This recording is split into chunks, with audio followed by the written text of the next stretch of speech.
ஆத்துக்கு பக்கம் ஆத்து சுரக்கிற ஊத்துக்கு பக்கம் யாரோ வச்ச தென்ன இது நம்பி இருக்குது மண்ண இது தானாக வளர்ந்த மரம் பாரம்மா.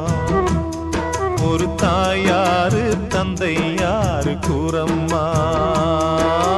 ஆத்துக்கு பக்கம் ஆத்து சுரக்கிற ஊத்துக்கு பக்கம் யாரோ வச்ச தென்ன இது நம்பி இருக்குது மண்ண இது தானாக வளர்ந்த மரம் பாரம்மா. ஒரு தாயாரு தந்தை யாரு கூறம்மா.